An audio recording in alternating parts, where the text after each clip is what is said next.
નમસ્કાર મિત્રો, HMS kitchen Gujarati ચેનલમાં આપ સૌનું હાર્દિક સ્વાગત છે।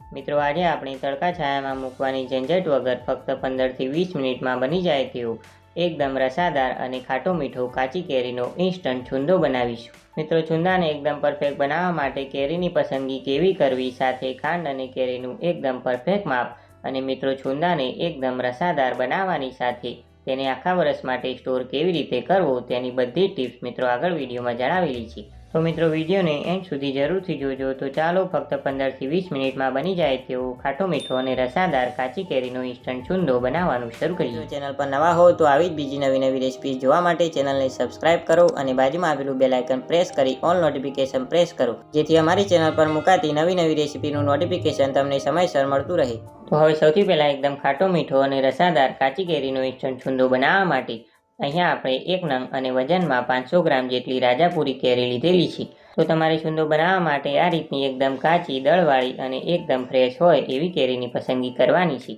અને આ સિવાય મિત્રો તમે છુંદો બનાવવા માટે વનરાજ કેરી, કેસર કાચી કેરી, દેશી કાચી કેરી અથવા તો પછી તોતાપુરી કેરીનો ઉપયોગ કરી શકો છો। પણ જો મિત્રો તમે આખા વર્ષ માટે છુંદો બનાવતા હોય તો તમારે ખાસ રાજાપુરી કેરીનો જ ઉપયોગ કરવો। તો હવે આપણે આ કેરીના ઉપરના ડીટીયાના ભાગને કાઢી લઈએ અને પછી છરીની મદદથી મિત્રો આપણે આ કેરીની છાલ કાઢી લઈએ। મિત્રો રાજાપુરી કેરી સ્વાદમાં થોડી વધારે ખાટી હોય છે, જેના કારણે આપણો આ છુંદો એકદમ સરસ ખાટો મીઠો બનશે અને તે આખા વર્ષ માટે બિલકુલ ખરાબ નહીં થાય। તો અહીંયા આપણે આ કેરીની છાલ એકદમ સારી રીતે કાઢી લીધી છે। તો હવે મિત્રો છુંદાનું ખમણ કરવા માટે અહીંયા આપણે આ રીતના બે ઓપ્શન રાખેલા છે, જેમાં મિત્રો જે આ રીતની થોડા મોટા કાણાવાળી ખમણી આવે તેની મદદથી આપણે છુંદાનું ખમણ કરવાનું છે। અને જો તમારી પાસે આ રીતની મોટા કાણાવાળી ખમણી ના હોય તો જે ઘરમાં આ રીતની મીડિયમ સાઇઝના કાણાવાળી ખમણી આવે છે તેની મદદથી પણ મિત્રો તમે છુંદાનું ખમણ કરી શકો છો। તો હવે મિત્રો આપણે આ રીતના મોટા કાણાવાળી ખમણીની ઉપર કેરીને આ રીતના મિત્રો આપણે ઘસતા જઈને છુંદા માટેનું છીણ તૈયાર કરી લઈએ। મિત્રો તમે મોટા કાણાવાળી ખમણીની મદદથી કેરીનું છીણ કરશો એટલે તમારું છીણ આ રીતનું થોડું મોટું બનશે, જે છુંદામાં એકદમ સરસ લાગશે। તો અહીંયા મિત્રો તમે જોઈ શકો છો કે આપણે આ રીતનું થોડું મોટું કેરીનું છીણ તૈયાર કરી લીધું છે। તો હવે આવે છે એ પ્રશ્ન કે આપણે છુંદો બનાવવા માટે ખાંડનું માપ કેટલું લેવું। તો તેના માટે મિત્રો આપણે ખાંડ અને કેરીનું એકદમ પરફેક્ટ માપ જોશું। તો અહીંયા મિત્રો આપણે આ રીતનો એક કપ લીધેલો છે। તો હવે કપમાં મિત્રો આપણે આ રીતે કેરીનું છીણ દબાવીને ભરી લઈએ અને પછી તેને એક બાઉલની અંદર કાઢી લઈએ। તો જો તમારી પાસે આ રીતનો કપ ના હોય તો તમે ઘરમાં રહેલી કોઈ પણ એક વાટકીની મદદથી પણ મિત્રો કેરીનું માપ લઈ શકો છો। તો અહીંયા મિત્રો આપણે આ કેરીનું માપ 2 કપ જેટલું થાય છે, જે વજનમાં 500 ગ્રામ જેટલું છે। અને આપણે 500 ગ્રામ કેરીના છીણ સામે મિત્રો અહીંયા આપણે 2.5 કપ અને વજનમાં 550 ગ્રામ જેટલી ખાંડ લેવાની છે। તો અહીંયા તમારે છુંદો બનાવવા માટે 500 ગ્રામ જેટલા કેરીના છીણ સામે 550 ગ્રામ જેટલી ખાંડ લેવાની છે, જે છુંદો બનાવવા માટેનું એકદમ પરફેક્ટ માપ છે। તો જો તમે આ માપથી છુંદો બનાવશો તો તમારો છુંદો એકદમ પરફેક્ટ બનશે। તો હવે આપણે એક પેન લઈએ અને હવે આ પેનની અંદર મિત્રો આપણે જે કેરીનું છીણ કરીને રાખ્યું હતું તે છીણને આપણે ઉમેરી દઈએ અને પછી તેને આ રીતે હાથની મદદથી આપણે થોડું છૂટું પાથરી લઈએ। અને હવે આપણે આ કેરીના છીણમાં 1 નાની ચમચી જેટલો હળદર પાવડર ઉમેરીશું અને સાથે આપણે તેની અંદર 1 નાની ચમચી જેટલું અથવા તો પછી આપણે તેમાં સ્વાદ પ્રમાણે મીઠું ઉમેરવાનું છે। અને હવે મિત્રો આપણે આ મીઠા અને હળદરને કેરીના છીણ સાથે એકદમ સારી રીતે મિક્સ કરી લઈએ। મિત્રો છુંદો બનાવતા પહેલાં આ રીતે કેરીના છીણમાં હળદર અને મીઠું મિક્સ કરવાથી આપણા કેરીના છીણમાંથી પાણીનો ભાગ છૂટો પડશે, જેનાથી આપણો આ છુંદો એકદમ સરસ રસાદાર બનશે। તો અહીંયા આપણે હળદર અને મીઠાને કેરીના છીણ સાથે સારી રીતે મિક્સ કરી લીધું છે।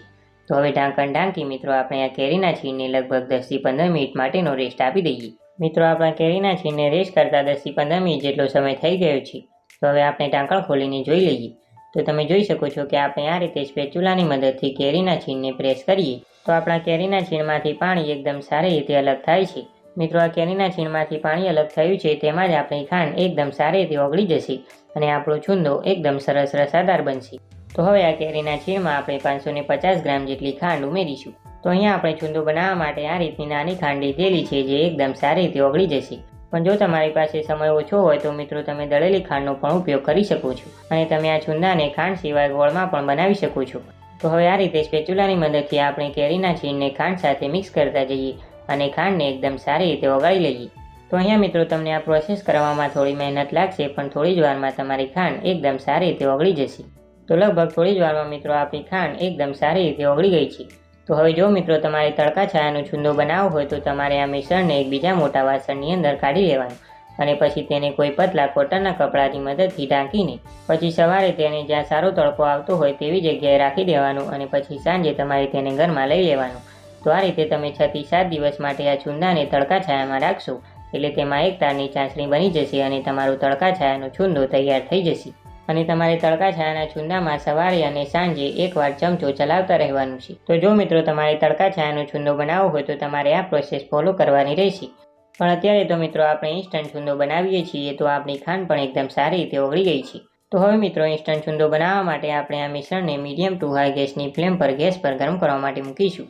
તો આપણે આ રીતે ચમચાની મદદથી સતત ચલાવતા જઈને આ મિશ્રણને ગરમ કરવાનું છે.